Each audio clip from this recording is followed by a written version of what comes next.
Hey folks, my name is Steve. I'm your Cocodona race director. Welcome to another Cocodona info session. This is March session number 2. We have a special treat for you guys. We have our guests from UltrAspire, who is a partner of Cocodona, are going to be coming and joining with us. UltrAspire is a company that makes packs and lighting systems.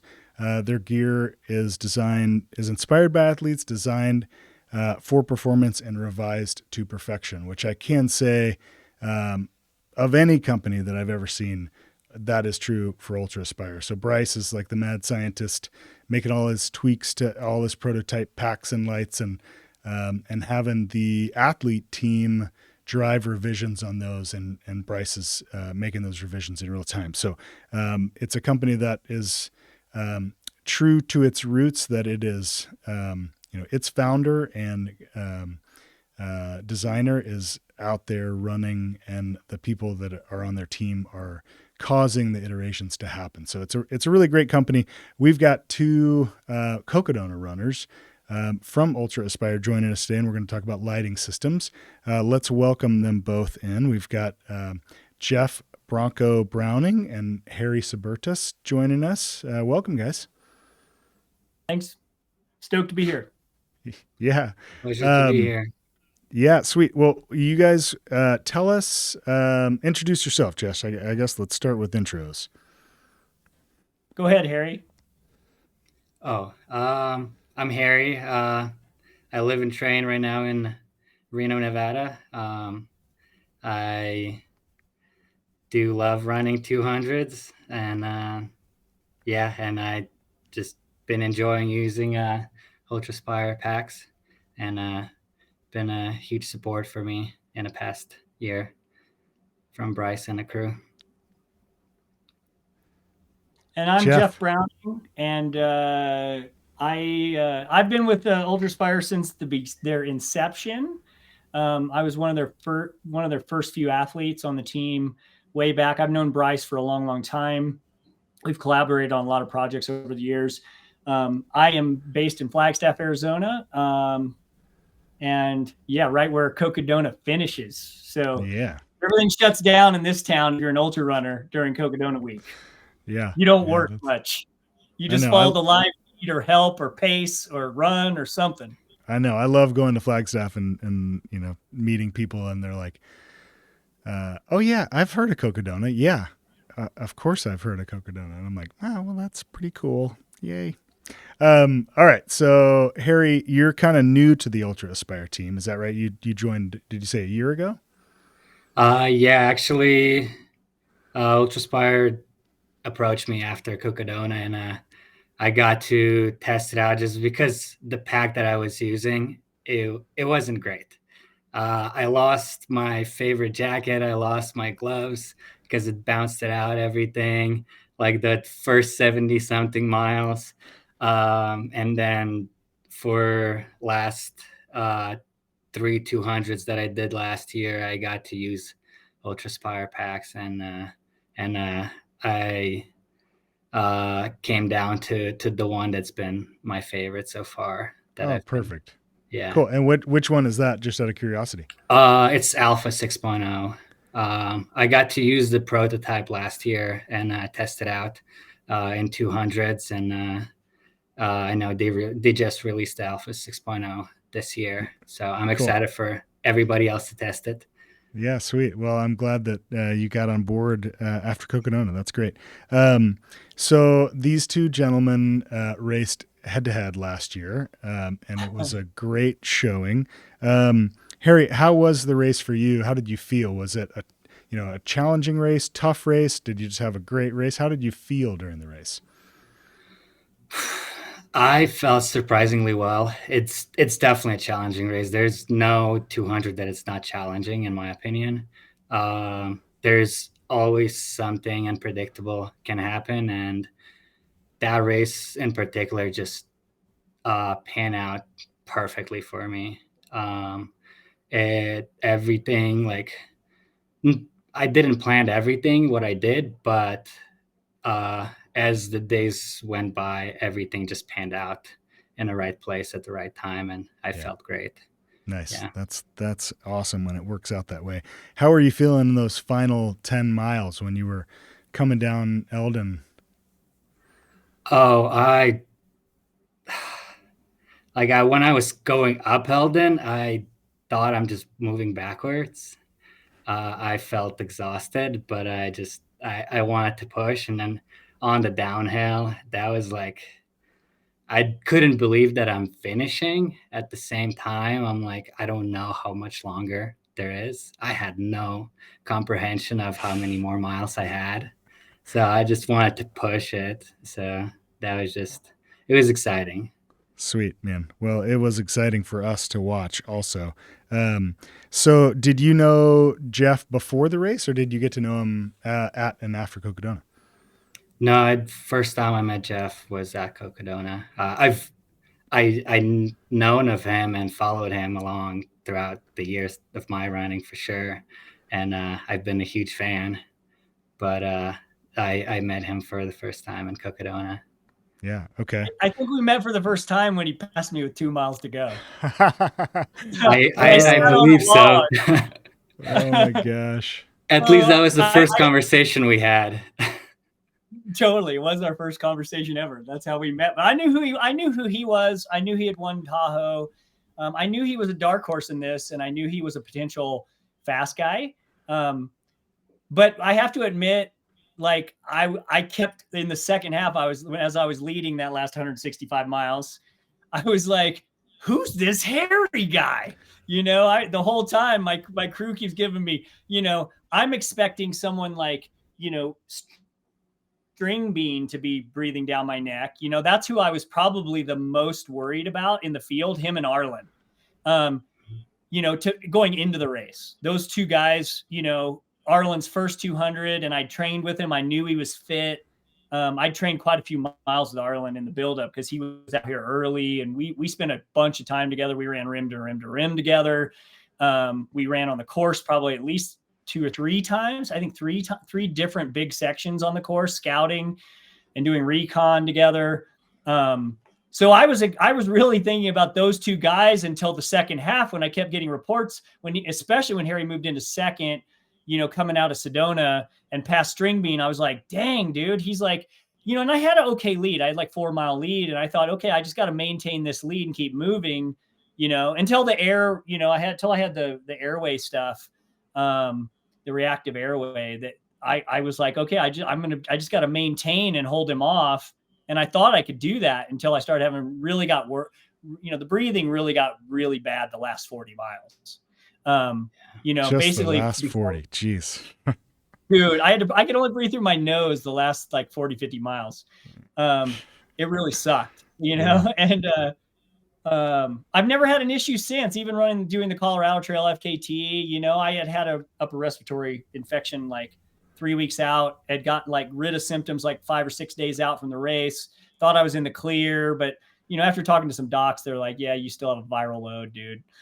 Like, sorry. And it came out as reactive airway. But I took it serious enough that I went and got, inhalers from a doctor after the race, just to have an emergency kit if it ever happened again. Read all the water rules on it and like went and got a prescription that's good for 2 years. And you no longer have to have a TUE for it's just a certain dosage in a 24-hour window that you can use for that for an inhaler. So yeah, I now have it in my kit. Hope I never have to use it. And which now that I have it, I'm never going to have to use it. Yeah. Well, hopefully, yes. There's actually quite a few people that have airway issues, lung issues at Cocodona, and maybe it's just 200 milers, or maybe it's, some sections are really fine dust, but I think that's an info session in the future to dig into. So, Jeff, one thing that was really beautiful to watch was as you were coming into the finish line at Heritage Square, all the community was there to welcome you. The emotion was really high. What was that like for you? Awesome and bittersweet.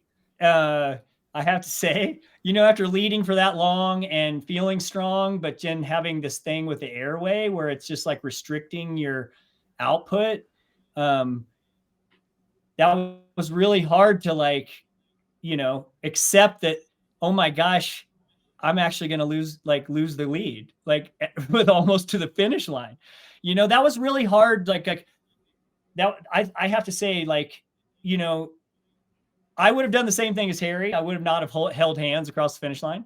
So I would have gone on to, if I had been in the same position, I would have said, good job, man. You deserve the win. See ya. I'm winning. So, I all respect to Harry in this because he ran a great race and he was there to, this has happened to me over the years, where something, you're in second or third or something in a 100-miler or something. And then all of a sudden you think you're just going to be in second and the lead is presented to you and you're there to like, capitalize on that opportunity. Yeah. And you have to be in that position. You have to be in the position. You have to run a solid race. You have to run a strong race and you have to be in the position. Obviously we were running fast. I mean, we went 10 hours under the course record. So just like I predicted, Steve. I know, dude. I know. Isn't that crazy? It is crazy, but I didn't believe you. I hedged the bets and I went like 7.5 hours and I moved all the aid station open times, but we were scrambling to get them open for you guys. Yeah, man, we beat you. I beat you at a couple. Gosh, they were all boarded up when I got there. Everything was in boxes still. We had to break into boxes to get food. Oh my gosh, I hate to. Yeah, but I mean that's like for me personally, going into that, I had just crunched a lot of numbers. I'd coached people doing it. I'd coached Mike McKnight to all his Cocodonas. So I had a really good idea of like where I was in comparison to Mike in 100-milers. And we'd run a lot of the same hundreds. And, I was a good 4 or 5 hours ahead of him in hundreds. And I knew that meant in a 250, I probably was going to be at least 10 hours ahead of his course record. And I knew he left a lot out there in that course record year, because I was coaching him that year. So that's where kind of it was a very educated guess on what we could run. And obviously you got to have competition. You got to have Harry breathing down your neck to run faster, and String Bean the first half and Harry the second half. It kept me honest, kept me pushing, kept me. Well, you were the ringleader of the driving, one way or another in the lead up or at the race. So thanks a lot for breaking it by 10 hours. That's great. Yeah, well, I mean, it was fun. It was fun to push the envelope, and it was really awesome to like, I don't know. I think it was a really good, memorable race in that, it's kind of a testament to our sport and how humble people are, with Harry and how he finished. And, he and I became, at least somewhat friends afterwards, because we didn't have a lot of time together, but we got to hang out afterwards at the finish line for a couple of days because he hung out for a couple of days and I live here. So we ended up being at the finish line a lot and chatting quite a bit after the race. And it was really cool to kind of get to know him a bit and see him, and root for him the rest of the year. And big year. I got to see you as well at Moab. So that was exciting at the finish line of Moab. Yeah, man, that was a good. Yeah. And we got to watch you like push the envelope there too. So it was a great, I had a great experience. It was awesome to see the community come out. I have to say it was touching for me just because I've only been here 4 years. So it was nice to have this big crowd. But again, like I said, a little bittersweet when you lead for 165 miles and lose it with 2 miles to go. Yeah, understandable. Well, it's a perfect segue for a question for Harry. So, Harry, you're a very humble guy. We watched you at the finish line, and this wasn't the first race that you've won and done really well at. But more and more so, you're getting the limelight. What's that like for you?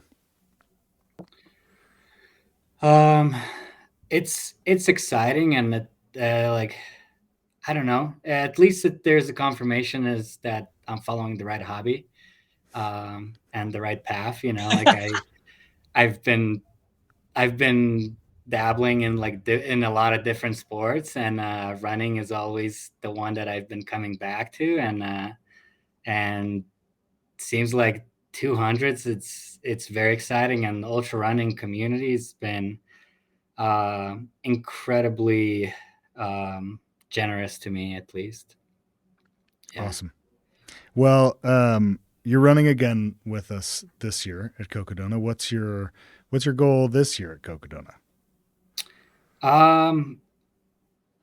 I like after last year, I thought everything worked out perfectly, but I think there's some room for me to just like logistically everything worked out perfectly, but I think I can be faster. I feel faster right now, and I think I can push harder and take more risks and see, like, maybe I'll fail, maybe I won't. But I definitely was a little bit more conservative last year, and I would like to push my limits Sweet, this dude. year a little bit more. I can't wait. Hopefully that doesn't mean arriving at aid stations before they open again, which will be my goal, to be faster. That is perfectly fine. That's why I have a crew for. So Yeah. it's all good. I completely understand. There you are, being a good guy. That's great.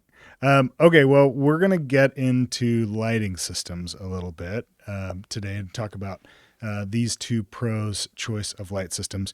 But before we do that, I'm going to reference an info session we did last year with Jeff and actually Mike McKnight on packs and pack setups and all the great packs that UltrAspire produces. So we're going to link that and reference that when we send out this info session. Jeff, any new things that have come out for you for packs? No, the main thing for me, I'm still running in the big Bronco for like 200s and 100 milers. It's a 12-liter race vest. Kind of intended not to be taken off much, so you can kind of reach everything, over your shoulders and everything else while on the fly. We've kind of designed a water system to be able to handle the amount of water you got to carry at Cocodona most of the time, 2 to 3 liters. So, one of the upgrades from last season that's out for the public now, and I was testing prototypes, and so was Mike at the time, 800 mil flasks in the front, and 800s in the back pockets that have quick release tubes that come up that are like bladder hoses that go into the bungee lace system on the harness on the front and has a quick release on the side by the ribs. And then you can take the water bottle out. So pretty nice little system. That's out to the public now that you can, my base, I have 4 800 flasks. So I have 3.2 liters as a base amount that I could carry in 200s. And then I have to add a little extra for the 4+ liter carry section at the beginning, which is hard, but you don't have the required kit. So you're not taking up as much space in the rest of the pack. So you're just basically taking up that space with more water. So I throw a couple more flasks in the back. I can carry 4.8 liters, the hot section up to Lane Mountain. And then I can ditch that and go down to my 3.2 base. And I just don't fill them all the way if I only want to carry 2 liters or something like that. Nice. So that's kind of the new system on the big Bronco. And another new addition that UltrAspire came out with this year is they now have a pole quiver that attaches to the Zygos. And in the next round of the Bronco, we'll have attachment points. There you go. Harry's got a picture of that. And so that's a nice addition. The pole quiver. And I would say that the new Zygo 6 just came out, which is, their bigger 15 liter. It's most people in 200s are going to use that size. It's been redesigned. The front's redesigned with the bottles higher. It comes with 800 flasks in the front. But it is one of those packs that you do have to take off to get into stuff in the back, unzip it and all that kind of stuff. And me up front racing, I'm trying to not ever take my pack off unless I absolutely have to. So yeah, I'm looking at it. The Bronco's really built to be have a really, really light minimal kit where you've invested in really light packable gear, very minimalist gear that doesn't take up much space. So that's kind of the idea. And that's where I'm coming from. Most people are probably going to be, in 100 miles, the 12 liter is going to be better, and probably the Zygos or bigger is going to be nice for a 200 for most people in 200s and 250s. Yeah. I personally love the Zygos is perfect for my big adventure days. So cool. Yeah, and well, thanks for color too. So a lighter desert color, like blue. Oh, cool. Yeah, thanks for that update. That's great. Like I said, we'll reference that really in-depth pack info session that we did. Jeff, we're going to talk about light systems now. Jeff, you've been running and racing for quite a while. You were around racing before light systems got so bright. What was it like in the old days? Well, my first overnighter racing was Western States 100 in 2002. And I had like a little halogen headlamp and a brand new on the market single LED light handheld. So it was a tiny little light, like with one bulb, one LED bulb. It wasn't even multiple bulbs. And you had to use it to point where all the obstacles were, on the trail as you were running. So you had to run with like one hand kind of always, weaving out in front of you, pointing at the trail. And then having a really dim halogen headlight that only lasted about 3 or 4 hours. So you had to change batteries like twice during the night. So it was really a pain, man. And then, fast forward a few years, I for a while before UltrAspire started making lights, I was working with Black Diamond, and I started messing around on my own, just being a geek and a designer. I always am messing around with gear. And so I was messing around with lacing 2 headlamp bands together to make it big enough to go around your waist. And then I was putting the new LEDs in like 0506, running Bighorn. I was running with a LED headlamp laced on my waist and on my head. So it was the early days of trying to start putting one on belt buckle, so to speak. And that really worked well, but the lights were still evolving. It took another 5 years for it to really get into that 300 plus lumen range with a battery that would last decently, at least halfway through the night. Until like Bryce started making stuff at UltrAspire, and then we have the cool lights we have today. And those have been great. They're amazing. The light systems of today are much better and brighter. Harry, what light systems do you use in the 200-mile races? Oh, I use the UltrAspire, the waist pack, or the waist light. I use the 600. I know they have the 800 one, but 600 is a little bit more, like, lasts a little bit longer, and I don't need as much brightness. And then I combine that with the headlamp. They both are 600 lumen. And I always carry my headlamp. It doesn't matter day or night. I've had races where I thought I'm going to just grab from the crew and I always forget. So I start with the headlamp and it's part of the required gear. I know like some people during the day it's not needed, but like it's the worst thing that can happen if you don't have light during the night and just trying to flashlight with your phone, which is but I always combine the waist light with the headlamp. That's a good system to be able to like turn your head. Yeah. Do you have it on high or medium, or to save battery life? Do you like put it on medium most of the time, or do you have a specific setting you set the 600 to? Most of the time on medium. Unless I'm in the technical terrain, I do on a high. Like I run most of my training at night after work. So like medium light will last me probably most of the week with the one battery, and I do 2 to 3 hours a day of running. So like the one battery will last you entire night for the most part. Unless you're on high, you will need to change it out early morning hours, but they're pretty durable. Yeah, sweet. Well, and one thing that I love about that lighting system, the waist lamp in particular, I think one of you guys have it right there. We just clip it out of the waist and then show how simple. Okay, no cords. You clip it out. Yep. And then now take the battery out is just like a unscrew it, take the battery out, boom. Boom. Battery comes out, next battery goes in. I mean, and those are big rechargeable batteries. Like that's the best, slickest system that I've seen. No cords. I mean, there's other lighting systems out there that the cords are all, I'm getting tangled up in my hydration pack. And this is just the best system. I love it. So, so Steve, I would give you I have a little different setup for UltrAspire than the 600 that Harry's using.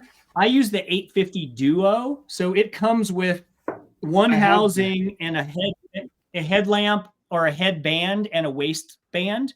And then the housing clips into either one. And I have 2 sets of those. So I carry the 850 Duo on my head and the 850 Duo on my waist. Interchangeable batteries. So I carry one extra rechargeable battery on me during the race. So if I have, and then I proactively change batteries once through the night just to be safe. So I can put it on high beam every once in a while. I like Harry run it on the same way, medium most of the time, and then occasionally on high.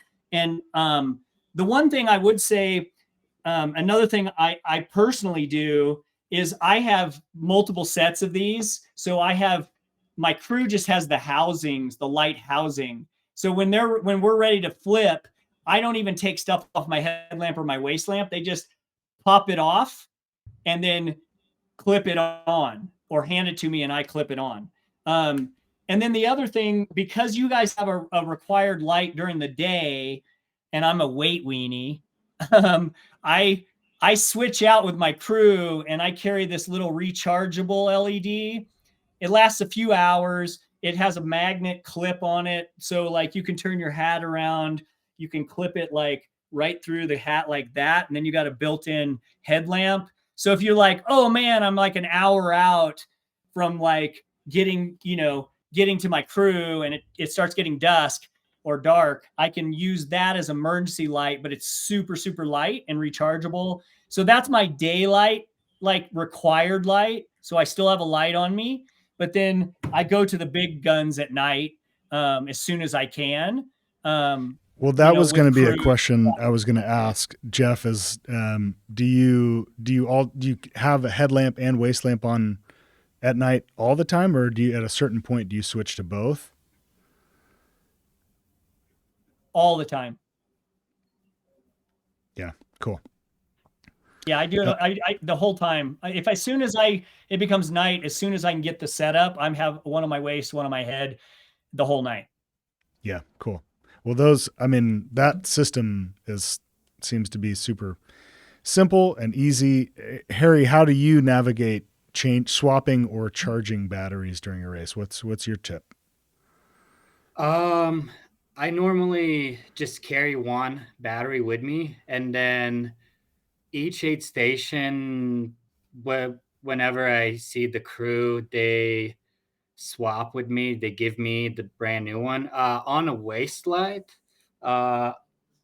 we have that pocket in the back, and there's always one light inside that zipper pocket for me and my crew.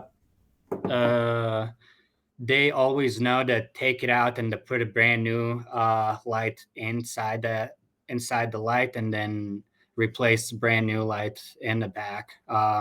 So they always swap that. I always have the headlamp with me, and if I use the spare battery, then they would just give me the new one. So I have a lot of batteries. If you don't have a lot of batteries, especially for the folks who don't have crew, just simple USB chargeable port can help you if you can just carry with you or just put in your drop bags. Those can charge while you're not running or while you're not using during the day. Or hopefully you can just purchase extra batteries and then utilize those in your drop bags, which would be more efficient.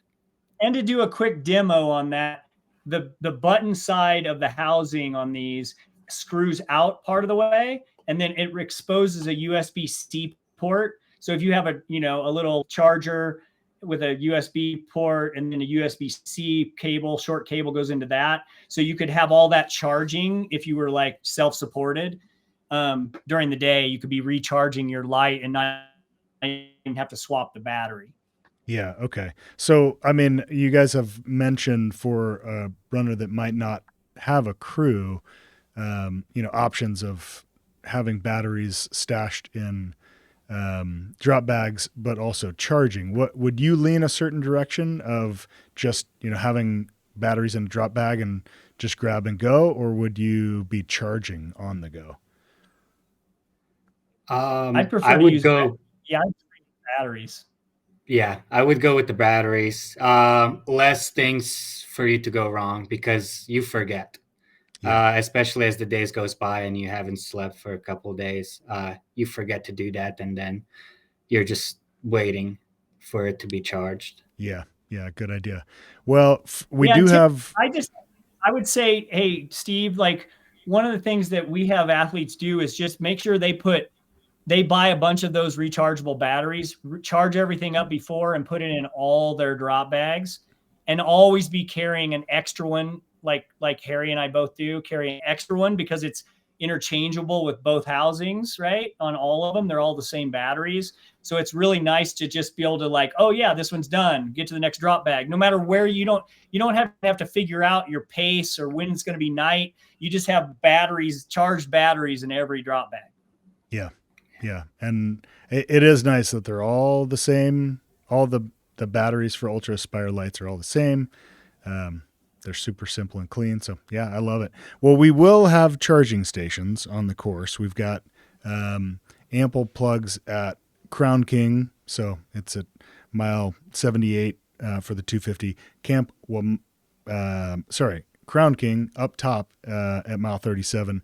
Camp Wamatachik, Whiskey Row, Mingus Mountain, Sedona Posse Grounds, and Fort Tuthill. So all the kind of more major aid stations do have places to charge. So if you are going to go with a charging route, make sure that you bring your cords with you in your pack. Another couple of things that I would recommend: always have your ID, a credit card, and your car keys with you. If you don't have a crew, your car keys need to be with you the entire race, because something happens and it's at the finish line. You got to get to the finish line to come back and get your car wherever it is. So keys, credit card, ID with you, as well as charging cords. So, well, sweet guys. What else do you have to tell us about lights? We've covered a lot of things. What else?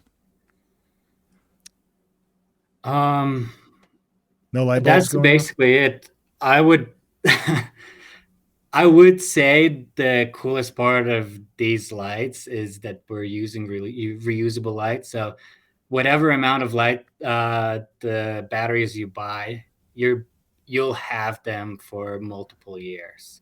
You don't have to waste and put it in a landfill, a lot of things. And I'm always looking from an environmental perspective because I work in environmental jobs, and I think that's huge part is just using something that you can have multiple purposes rather than just one and done. Yeah, agreed. Well, fellas, we've got a film coming out about the Cocodona 250 from last year, from 2024, and the amazing race that you guys put on. It's called The Chase.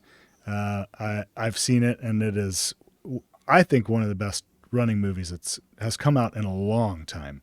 And it's going to be showing all over the place: Flagstaff, Phoenix, Prescott, Denver, Colorado Springs, Reno, Massillon, Ohio, Kaysville, Salt Lake, Seattle, and other cities in the coming month. Go to cocodona.com and click on the Chase film. You can see the preview. Like I said, it's really good, and you'll see these two guys quite a bit in the movie, and Harry makes a big appearance in kind of the second half of the movie, and then steals the show. So it's a really great movie. Thanks, guys, for joining us. I love watching both of you guys out there crushing on all sorts of courses. And Jeff, I'll see you around somewhere, I'm sure. And Harry, I can't wait to see you in May. Same here. I can't wait to be in Arizona in May. Yeah, giddy up. Yeah. All right, guys. Thanks a lot. Thank you. Thanks. Well, we got a lot of other info to cover with you. I really wanted to do a deep dive into required gear in this session. So we do check required gear for all 4 distances at Cocodona, and I wanted to talk about those, what the gear is and where we'll be checking it. So gear is required for runners and pacers. All along the course, you need to have a few items with you. That's a cell phone, a GPS-enabled device with the course file downloaded. Most people use that, their cell phone for both of those. A headlamp with extra batteries, collapsible cup. Cold drinks at aid stations are served to you in your collapsible cup. We do have the hot drinks. We will have cups for you at the aid stations. A space blanket, which has come in handy many times in critical situations for runners who needed that extra layer of warmth. So space blanket is huge. A whistle. Our medics did request that we add whistle to the required gear because they oftentimes will go out on a rescue and are looking for the person, and they're looking on their phone saying, "You're close, but I can't find exactly where you are. Yell out and we'll see if we can find you." And a whistle is a lot easier for that. And then extra food and electrolytes and hydration for the section that you're on. So that gear is required at all times. All runners are all pacers along the entire course. In addition, we have some sections where we're going to be checking for gear because you need to have it for that next section of the course at hand. So I said the 250 and the 125 distance both have requirements of being checked gear along the course. The Mingus Traverse at mile 12, if you're leaving that point after 10 a.m., which is Fain Ranch. So mile 12, Fain Ranch aid station. If you're leaving after 10 a.m., which would be 4 hours at mile 12, you're going to need cold weather gear to go up and over Mingus. And for the Flagstaff Crest runners at mile 27, at 4 p.m., which is 9 hours into your race, you would need cold weather gear because it gets cold up on the plateau in Flagstaff at night. So those are the 2 places. Basically, it's at the very back of the pack. You'll need the cold weather gear, which I'm going to go through. The 125 and the 250, you pretty much need it no matter what along the course. Not pretty much, you do. The first place that you need required gear for the 250 is at the start line. So you don't have to carry the cold weather gear, the full kit. You don't have to carry with you. You do have to have the capacity to carry 4 liters of water. So when you start the race, you don't have to have all 4 liters filled up. But at aid station number 1 at Cottonwood Creek, you do have to leave Cottonwood Creek with 4 liters of water. And that's kind of the bare minimum. If it's a hot year, you're going to want more than that. And then there are 2 water stations where you can take an extra water. So in that first 37 miles, you're getting at least 6 liters of water. Okay, so then the rest of the course are cold weather gear items, and these are the items that are in your cold weather pack. You have gloves, a hat, a warm hat, so that's going to be something that covers your ears and your head. A gaiter, neck gaiter or a buff works for that. A long sleeve shirt and insulatory upper layer. I get a lot of questions on what is an insulatory upper. It's anything with some thickness to it. So a mid-weight with some thickness, a fleece, a puffy jacket. Basically, if you're going to be up at 7,000 to 9,000 feet in the cold and you have an issue where you can't move any longer and it's 30 degrees outside, what gear do you want on you? you're going to want something warm. So insulatory upper layer is kind of like the bare minimum for that. And then throw on top of that a waterproof jacket with a hood if it's raining or snowing. So that would be something that we would call out required on the course. And we would have a forecast for that coming into the race, so we would let you know then. But so that full kit is checked at Crown King, so mile 37 for the Cocodona 250. So most runners don't have the full required kit with them the entire race. They don't leave the start line for the 250 with that full kit. They will leave with their 4-liter required capacity and then pick up their full required kit at Crown King, which is mile 37. The next place that you need the full kit, the required gear, is at Fane Ranch, which is mile 96 for the 250. And that's because you're going up and over Mingus Mountain, and at night it gets really cold there. And that's the first place for the Mingus Traverse, where you would need your full kit too if you're at mile 12, and it's 10 a.m., so you've been going for 4 hours. If you're at the back of the pack, you'll need it there as well. And then at Sedona, both the Sedona aid stations, so Sedona Posse Grounds for the 250 and Sedona Ranger Station for the 125, they'll be checking required gear as you leave. You're not allowed to go out on the course if you don't have the required gear. Same with your pacers. That's because once you get up onto the plateau, it's really cold at night, and pretty much from there on the rest of the race, at night it gets very cold. So that would be checks of required gear on the plateau of Munns Park, Fort Tuthill, and then for the 250 Wildcat right before you go up and over Eldon.